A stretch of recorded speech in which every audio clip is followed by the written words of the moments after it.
First of all, in welcoming you today on behalf of the school, I'd like to acknowledge the Gadigal people of the Eora Nation, on whose traditional land we're gathered, and acknowledge their elders past and present as the custodians of this land.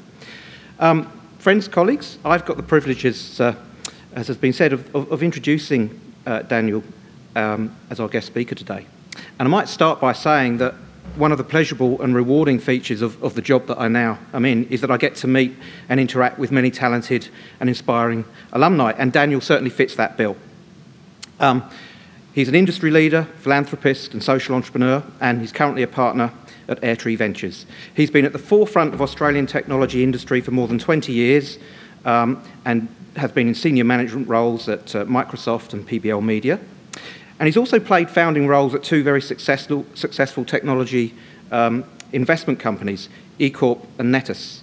Now, given this experience and standing, it's not surprising that Daniel's been appointed to a member of numerous boards in the business, public and not-for-profit sectors. Daniel's a long-term supporter and advocate of greater philanthropy and charitable giving, particularly among high net worth individuals in Australia. And Daniel and his family formed the Petre Foundation in 1999 to support a range of worthy charities and causes. And since then, the foundation has been responsible for making substantial donations to a variety of organisations and causes. Among his many qualifications, Daniel holds an MBA from the University of Sydney. We won't talk so much about that. And a BSc in Statistics and Computing from UNSW. He's also author of several books dealing with a range of really quite significant business and social issues, such as the challenges associated with increased use and reach of the internet and work-life balance. And these qualifications and publications actually attest to his intellect and qualities as a researcher and writer. As if he's not busy enough, Daniel also generously gives a great deal of his time to us here at UNSW Business School as an adjunct professor. In that role, he provides us very valuable practitioner-based expertise and insight into a number of issues and topics that really are of central importance to the school's teaching programs, its research activities, and, if you will, its staff and students. And these include things like developments in information and communication technology, their effects on the Australian economy and society, his insights on leadership, investment strategy, and innovation and entrepreneurship. Now, as an alumnus of UNSW, last year Daniel was awarded the prestigious UNSW Alumni Award in the business category. The UNSW Alumni Awards recognise former students, both in Australia and overseas, who've achieved distinction in their field of endeavour. And essentially what these awards do is they celebrate those of our graduates who've made an outstanding contribution to the community, who've stimulated new ideas and services, and who have exhibited exceptional dedication, creativity or leadership. And I think it would be fair to say that these are attributes that Daniel has brought to bear. We're contributing to a range of initiatives and activities designed to achieve social change. And it is, of course, these attributes which therefore make him an ideal speaker in the Centre for Social Impacts Creating Social Change lecture series. So Daniel's going to talk for around about 40 minutes, and then we have around about 20 minutes for Q&A. On behalf of the school, Daniel, and of the Centre, welcome, and our sincere thanks for taking the time to speak today. We're delighted that you were able to join us and look forward to your talk. Thank you. I just can't screw up now, right? After that sort of introduction, I've got to make sure I don't screw up. Well, thank you for making the time today to come. This is kind of a strange lecture for me to give because I give lots of lectures on the impact of technology on society and where technology is going and the future of technology. So this is a bit of a step outside, although, as David mentioned, we established our own foundation in 1999. In fact, we funded a lot of research into philanthropy. I haven't really done that much speaking on the topic of philanthropy, but I guess the theme of today is sort of what has philanthropy got to do with me? And what I want to do is, rather than default back to my stats and computer science major and give you lots and lots of data, I want to try and take you through more of a narrative. And the common theme that you'll see coming through today will be, this isn't about facts, this is about your heart, this is about what's doing something that's right. And what gets lost in the philanthropic debate, I'll cover some of the excuses, is this loss of doing what is right. And so more of what you'll hear from me today will be about framing that narrative than about the facts, about data, etc. I want to cover a few things today, like why would you bother engaging, how you'd look to engage if you were going to engage, how you'd think about focusing and what you'd focus on, and then issues to contemplate once you've decided to engage. Let me start with a few data points though, and then I'll let my last one. So first thing is Australians think that we're a very giving nation, and that is sadly not true. If you look at giving as a percentage of GDP, the US donates the population about 1.7% of GDP, the UK about 0.77, Canada about 0.75, and Australia about 0.69. So we're a little bit below. But on no scale are we a giving nation. And I'm not having a go at Australia, but I think often we like to think of ourselves as giving. And in fact, a Prime Minister a few back from the current one, there was a paper published on research about giving in Australia. And if you read the actual paper, it showed those numbers. In fact, we're not a very giving nation.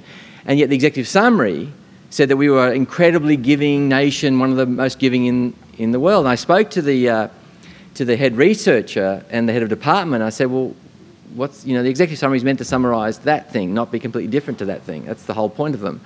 And she said, well, yes, but the Prime Minister didn't want it to be said that we weren't a giving nation. And we figured that most people would only read the executive summary and not the full paper. And so this kind of myth has continued to propagate about us being a giving nation. And then you look at sort of need, and I have lots of debates with many of my wealthy friends about is there a real need? Let me just go through, and you know this stuff, but I just picked up a few the other night. 80% of humanity lives on less than $10 a day. According to UNICEF, 22,000 children die each day due to poverty, and they die quietly in some of the poorest villages on earth, far removed from the scrutiny and the conscience of the world. Being meek and weak in life makes these dying multitudes even more invisible in death. Around 27 to 28% of all children in developing countries are estimated to be underweight or stunted in their growth. 72 million children of primary school age in developing the world are not schooled. 57% of them, of course, are girls. Nearly 1 billion people enter the 21st century unable to read a book or sign their names. Nearly every year there are between 350 and 500 million cases of malaria, with 1 million fatalities a year. Some 1.1 billion people in developing nations have inadequate access to water, and 2.6 billion lack of access to sanitation. 1.8 million child deaths each year are a result of diarrhoea. Of the 2.2 billion kids in the world, as I mentioned, 1 billion are living in poverty. And of the 1.9 billion from the developing world, there are 640 without adequate shelter, 640 million, 400 million with no access to safe water, and 270 million with no access to health services. And worldwide, to summarise the first point, 10.6 million children die a year before they reach the age of 5. And you think, don't we have a role to play in all of this? How can we let this happen every single day and be blind to what's going on? Whether you're at a lower level of socioeconomic scale or the higher level of socioeconomic scale. Most of our research has dealt with people at the higher end, and I'll come back to that in a second as well. So that's kind of the basis. There's a lot of problems out there, and we're not doing very much about it. My journey into philanthropy started when I met Bill Gates in 1988. I joined Microsoft as a local managing director of the Australian subsidiary, and it was quite small in those days.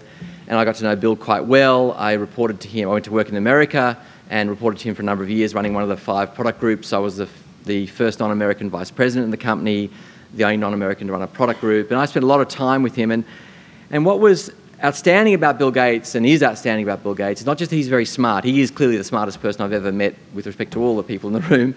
Just incredibly smart, has incredible brain, photographic memory, incredible high abstract reasoning, just very smart.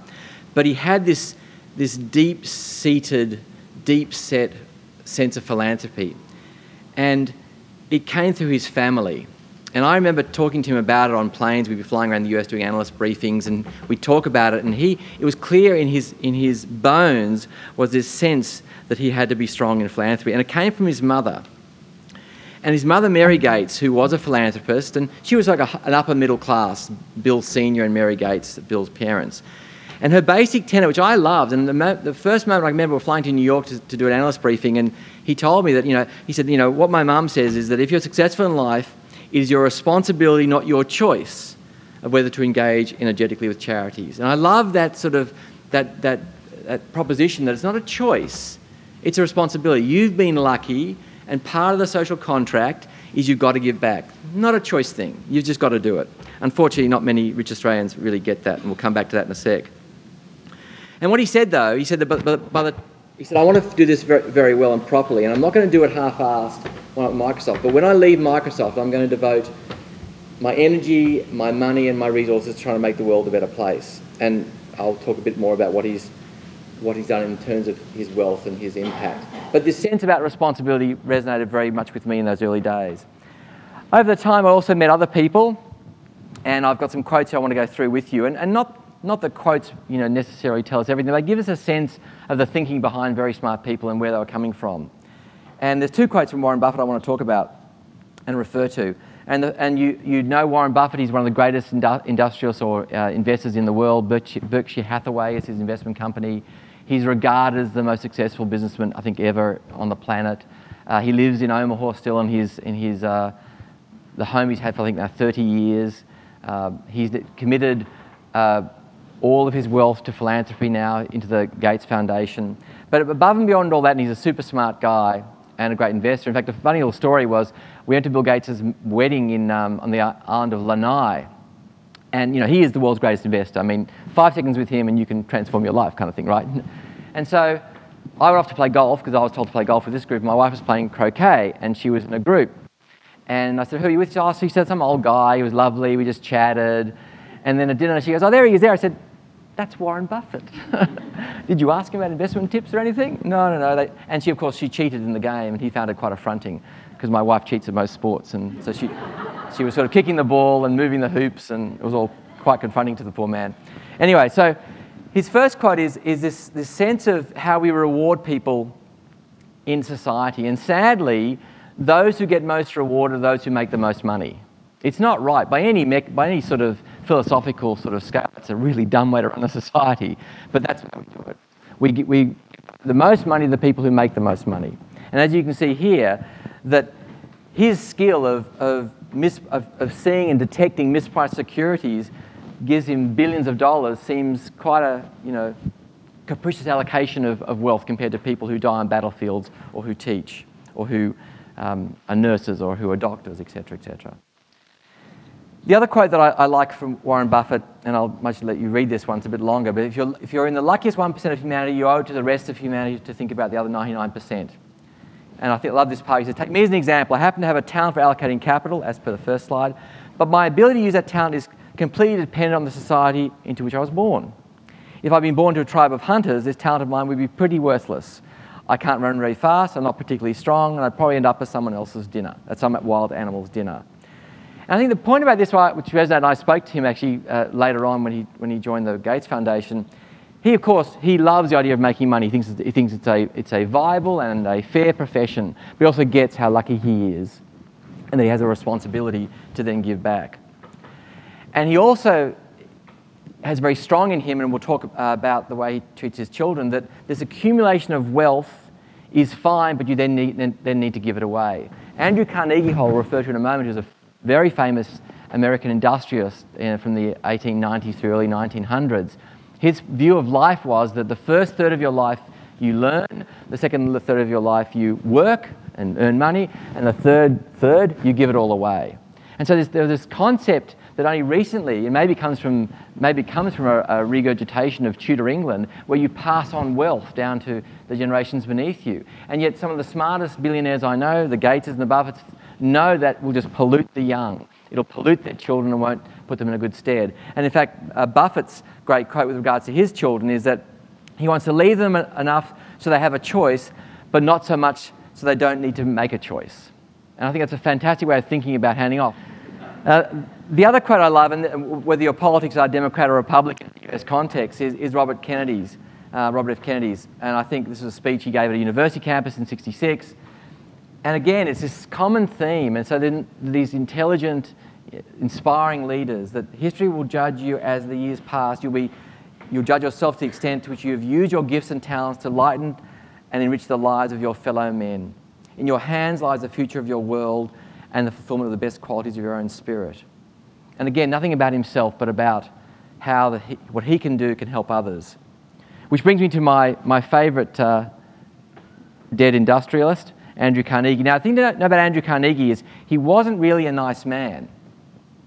He was a hardcore industrialist. But he had in the back of his mind this whole sense that giving was an important part of making a true society. There's a paper that he wrote called The Gospel of Wealth. It was written in 1889. You can still pick it up on the internet. And the opening part of it says this: "The problem of our age is the proper administration of wealth, so that the ties of brotherhood may still bind together the rich and poor in harmonious relationship." His whole thread was that if you're rich, you have to make sure the poor are looked after, because if you don't, they'll come and kill you. And that was basically, I'm sort of paraphrasing it, but so it was kind of a self-serving thread. But his sense was, if you don't keep the brotherhood happy, in the sense of the brotherhood, then you'll have social disruption, social decay, and you'll end up having a pretty bad life yourself. And in fact, that's actually quite true. And you see in countries where there's dramatic inequality, you see these uprisings. You see that people have had enough and they resort to violent antics because they feel, what else is there to do? So there is this sense of a social contract which has been going on since the 1800s. This concept of very wealthy people saying, hang on, we need to make sure we look after everybody. I'll segue a little bit here for a second. There's a paper that was written by 2 Oxford professors on the future of work. It was published in January of this year. It was written up in The Economist. And The Economist did another piece on the October 4 version, weekly version of The Economist, where they did a more larger sort of expose or discussion of the future of work. And I mention that is because in the original paper from the Oxford professors, they talk about the fact that technology will impact or destroy potentially 46.2% of all jobs in America. So this isn't just, oh, that poor guy who hasn't had much training, didn't go to school and works behind some convenience store, that guy. No. Lawyers, doctors, dentists, highly trained, university-educated people. Because of, this is another speech I can give you on the impact of artificial intelligence, machine learning, and robotics. The point of all that is, and you can read the paper, it's very good to read, and I can send a link to Julie or to David. Well, I'm sure they've probably read it already. The point is that there's a chance that as a society we can end up with 20 or 30% unemployment through no fault of anybody, just because of the way things are moving in terms of the impact of technology, better or indifferent. So we have to think that if not today, very soon we have to try and work out how do we ensure we have a society that holds together, a society where we care about each other, if only for our own benefit, if not for the benefit of others. And so Carnegie got this. And as I said, he had this whole policy of, a third of your life spent getting the education you require, a third of your life making money or working, and a third of your life giving it away. And in fact, he died in 1919, giving away his last $30 million the week he died. He nailed it. And in fact, talking to Bill about the Gates Foundation, and the Gates Foundation, as you know, will have about 99% of Bill's wealth will go into the Gates Foundation. And his plan is to give it all away before he dies. He's sort of doing this algorithmic sort of, how long is he going to live, and giving it away, because he doesn't want to leave the burden. Two things: he doesn't want to leave the burden of wealth, even in the fund for his children. He wants it to have been dealt with, and more importantly, he is plagued by the devastation that exists in the world today. And one of his metrics, we were talking back in September when he was out, is that roughly, I think the number was 6 million kids die a year generally across a number of diseases. I think the overall number is 10, but the number of preventable is about 6 to 7. And that's like sanitation and water, just kind of really obvious things, or vaccines that you can get down the corner here they can't get in parts of West Africa. And he said, if I can't get that number down to sub 2 in the next 10 years, I will have failed. And so that's kind of the scale of problems he takes personally on to try and fix. And the fact that he's now delivering malaria vaccines cheaper than the World Health Organization can gives you an indication that he's probably going to be quite impactful in changing the world. So that's kind of the first part is about, well, why engage? Well, there's massive problems out there, and people who've got capacity, who are seen as leaders, are indicating to us we should move in the right way. Now, sadly, you can't find an Australian billionaire who talks like this. We have some examples recently, very recently. Andrew Forrest, who's committed half of his wealth to philanthropy through the Giving Pledge, which was started by Gates. And that's where very wealthy people have agreed to, by the time they die, give half of their wealth at least away. And Paul Ramsey, on his deathbed, he allocated, I think, 3/4 of his wealth to a foundation. So you see some examples, but they're rare. Most of the high giving each year comes from dead people in Australia, i.e. from foundations that were established many years ago by older industrialists. In our current crop of many billionaires, we really don't have anyone who stands on the world stage, which is kind of sad, and I'll come back to why I think that might be the case. So why engage? Well, I have a lot of arguments with friends about this. I don't get invited to many dinner parties anymore because there's a lot of people I know is from the investment banking world because that's where I've ended up for the last 15 years with regards to venture capital. And you know, they're kind of so, they work really hard for their $4 million a year, you know. And I said, well, you don't really work that harder than anybody else. Oh, yes, I do. And you have this sort of debate. And I happen to know a lot of medicos because of the research chairs that we funded in my work at the Children's Hospital Westmead. And I know, you know, outstanding cardiothoracic surgeons who are operating on a baby's heart in situ, in the mother's stomach, you know, on a heart that's the size of a $2 coin, and they're sort of manipulating the right ventricle. And this investment banker who's just done an M&A deal with some industrial company and earned $1 million says he's working harder than this guy. Really? I don't think that actually stacks up. And you get this sense of, right, it's my right, I've worked so hard, I should get the money. And the reality is that luck plays a role, whether it's the luck in the sense of how Warren Buffett talks about it, or just luck that you happen to be in Australia and you happen to be smart enough. You had a good gene pool that gave you conscientiousness and gave you intellect, and you hung out with the right people at school and you ended up in a high-earning career. And so I come back from the factual representation, but to the heartfelt one, which is it's our responsibility. And I find it strange that people I know can watch a World Vision ad on television and not be confronted, or not read some of those stats I read out earlier and not be confronted. And yet there are people who do that. And so it's up to us, and I suspect you to come to this lecture, you actually think philanthropy is a good thing, not a bad thing. So it's up to us to try and propagate a message that is not fluffy and being nice. It's about what's right for society. And those that do not participate should be highlighted. Their names should be on walls, and they should be identified as people who are not engaging in trying to build a safe and happy country. Part of what we see in Australia with regards to philanthropy is this lack of some of the levers. We have great tax systems, same as around the world in terms of making tax-deductible donations. The one thing we miss in this country compared to other countries is estate taxes. Sadly, it is true that countries where there are estate taxes have a much higher level of giving by the wealthy than those without. And the rationale goes, and if you talk to US billionaires who donate, they'll say, well, if I think I'm going to have to give it to the government anyway, I might as well give it ahead of time by giving it to charities. And that creates a virtuous cycle then, when in fact in the US now, if you're wealthy and you don't give, you're seen as a social pariah. In Australia, if you're wealthy and you don't give, you're seen as consistent with everybody else. And so what I've argued with both sides of Parliament is we do need estate taxes for the very wealthy, if only to motivate giving. And if they don't give, then let's take it back and give it to those that need it. Let's talk a bit about how to engage. The first thing the bill taught me was you don't just go to celebrity auctions and you bid $10,000 for a photo of Nicole Kidman or something. Not that anyone would ever want a photo of Nicole Kidman anyway, but you actually apply work-like energy and focus. You should, in his words, you should apply the same degree of effort, intellectual and otherwise, to choosing something to engage with and then making sure they deliver. It is not fluff. This is about saving people's lives. So the first thing is a sense of allocation of resource, be it money and or time. And some people don't have money, but they've got time. The second thing is you find something you care about. And for everyone, it'll be different, and there's no right and wrong. For some people, it will be the arts. Some people will be education. Some will be health. Some will be international. Some will be local. But if you find something you care about, you become more engaged. It becomes less analytical and more heartfelt and more part of what you care about. The next thing, which is really, really important, is you choose organisations that can move the dial.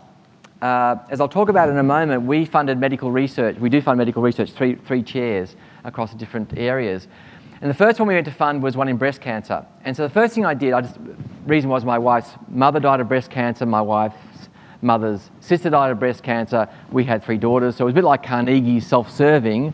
I thought I shouldn't need to invest in breast cancer research in case, God forbid, something happened with my wife or one of my daughters. But also it's a terrible cancer that afflicts so many people. And so I thought, well, I'm going to fund a research chair, but then I then went about finding about who should I fund. And the reality is, and please don't stop funding breast cancer, but there is breast cancer in Australia that shouldn't be funded. It's not all good. And that goes for most research, by the way, in most areas. And so what we decided to do was try and find out if there was anyone in Australia who was doing truly global, world-class breast cancer research. And we did, a guy called Rob Sutherland, who sadly died of pancreatic cancer a few years ago. And he's one of the top 10 researchers in breast cancer. And I can remember walking into his office at the Garvan in 1999 and saying, hi, I'm Daniel, nice to meet you. He said, what do you want? I said, I'd like to give you $3 million to do a breast cancer chair. And he said, who put you up to this? This is a joke, isn't it? People don't walk into people's offices. And I said, no, serious. So 10 minutes of this was like, no, I'm serious. This is not actually a joke. Please, it's a proper gift. And it was wonderful because he was so humbled by the fact that people would think about investing in his research. And he was concerned that he wasn't giving much back to society when his brother-in-law, who was the head of an HR recruiting firm. So it's kind of a strange world we live in. So choose things that can move the dial. And then through that, only fund activities that are worthy. Do not fund mediocrity. We shouldn't be giving oxygen to those charities that aren't doing a good job just to fund people who are doing something nice. It's got to be meaningful and make sense. And Bill got in a lot of trouble early on with some of the things he did because he was looking for better efficiency. If you've got $10 to invest in malaria, you want it to go as far as it can, not just do it, I'm doing malaria. So the sense about requiring the charities to deliver KPIs and metrics that prove out they are the best in their category. If they're not the best in their category, they don't deserve to exist. It sounds harsh, but we need to have that approach. We can't have an approach where all charities are wonderful. They're probably all nice people, that's probably true, but they're not all wonderful. Some of them actually disrupt the allocation of money to those making a meaningful difference. Which brings to the point about donating a meaningful amount of money. In our case, we decided, Carol and I, that it had to be meaningful. So we allocated initially more than 30% of our net wealth went out to charity, to our fund, and progressively more has gone out. So now we still live a nice lifestyle, don't get me wrong, but it changed things. It mattered. I've got a friend of mine who's a multi-billionaire, and he gives about $5 million a year. To give you context, he spends about $30 million a year on jet fuel. So, he talks about the millions he's giving. It's a rounding error in his life. He gets feted in Australian society as being a philanthropist. Yet on any percentage allocation of wealth, he is worth giving less than a single mum in Western Sydney who's giving $500 a year. She's giving a far greater proportion of her net wealth, and it matters a lot more to her, his allocation, and yet he's fated. There was another guy, another billionaire, who gave $10 million as his thank you to Australia, and there was this big article in the Fin Review about it, and I wrote a piece back to the Fin, which they didn't publish, sadly, and I was attacking them, so I'm not sure why they didn't publish it. But it basically said, this is this guy's gift to Australia for 40 years of building up a business. That $10 million equates to 1/4 of 1% of his net wealth. That's not much of a gift. That's kind of enough to get the people off his back, not enough to make a meaningful result. Another guy I know who's another billionaire, and his argument is that he needs the money to live. And so we did this calculation, and he spends $30 million a year, which is a lot of money. But let's deal with the maths for a moment, and not the social issue of how you could spend that sort of money. So the reality is he needs $1 billion, because $1 billion at kind of 2.5%, 3% will throw off $30 million a year, kind of forever. That funds your lifestyle. He's actually got closer to $3 billion. So really, he's got $2 billion that he doesn't really need, because he only needs $1 billion to fund his lifestyle. So I said, well, of that $2 billion, why don't you just take 40% of it, $800 million, and put that into a foundation? You clearly don't need it. The math shows you don't need it. And his argument was, well, what if I need healthcare when I'm older? I said, you could buy a fucking hospital. I mean, seriously. Or a few of them, have them around Australia, you know, wherever you are, you could drop into one. So it shows you there's not a kind of a rational response, it's an emotional response. The money brings power and brings them special treatment, and they don't want to allocate it. And measure performance. As I mentioned earlier, you've got to make sure you measure performance in everything that you do. The things that we do, I was asked to include a bit of this.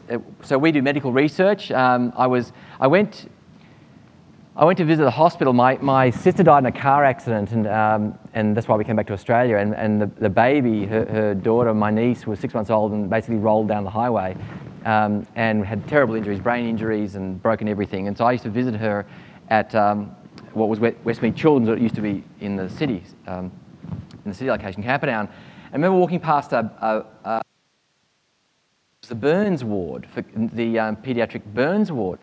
This kid just crying, like just crying in pain. And I said to the nurse, I said, what?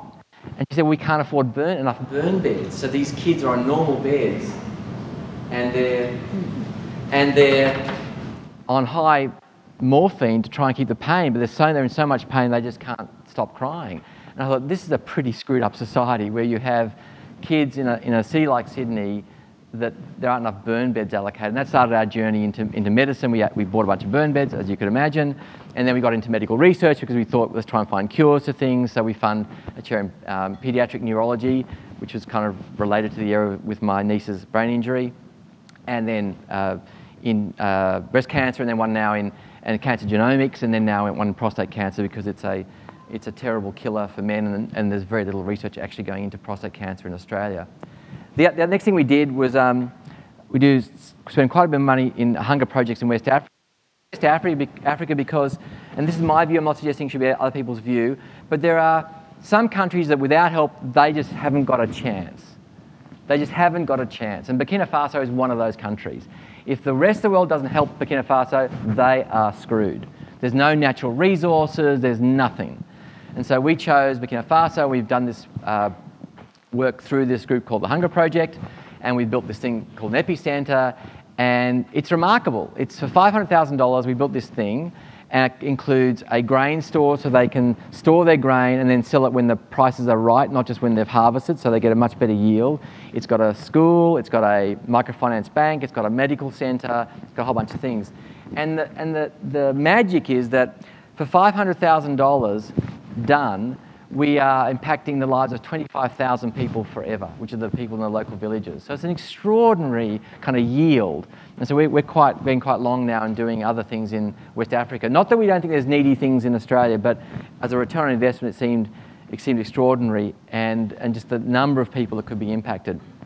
We spent a bunch of money in youth suicide prevention, and I've watched the increasing rate of youth suicide and youth self-harm. And so we've spent quite a bit of money on suicide prevention programs. As you can tell, these things they all resonate personally with me. I'm not saying they're the best things in the world to do, things that matter.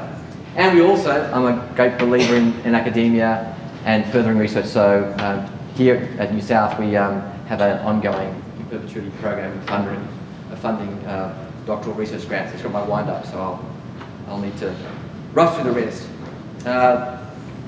So the point about us was we don't do pixie dust. We don't go to celebrity auctions and bid for Nicole Kidman. I'm sorry if I offended any Nicole Kidman fans. Photos. We tend to do things deep, where we think we can make an impact, and we do multi-year projects. I'm not saying that should be what you do, but that sort of has resonated with us. And now we're giving in the order of about, we start off at a higher rate now, about $1 million a year across a range of different charities. Those are new ones we're looking at. So as I wrap up, things to contemplate. What's the right amount to give and allocate? And depending on where you are in the socioeconomic scale, it'll be different. But I think about an allocation each year and then where you'd spend that, rather than randomly things coming to you during the year. I think it's better to think of them as a planned activity. There's a lot, I want to fund the real cause, I want to fund admin. Well, the reality is, for a cause to do well, there's a certain degree of admin that needs to be funded. So you should allow some percentage of your dollar to go to admin. Now, it shouldn't be 40%, but probably somewhere around 10% is about the right amount of money for the dollar to go to the administration of the effectiveness of what they're doing, and making sure they're measured, back to my earlier slide. Why should Australians fund charity? I was personally gutted that we cut our foreign aid budget. I thought that was an appalling thing for a rich country to do. There's way more places you could get money than foreign aid for people who don't have any benefit. I think we live in a global community. I think it's our responsibility not only within our own society, but as a global society to, in fact, fund outside Australia. But should aid be sent to India? I use India as an example because, no question, 30, 40, 50 years ago, India needed external help. The reality is now India has a very strong, thriving economy with millions of millionaires.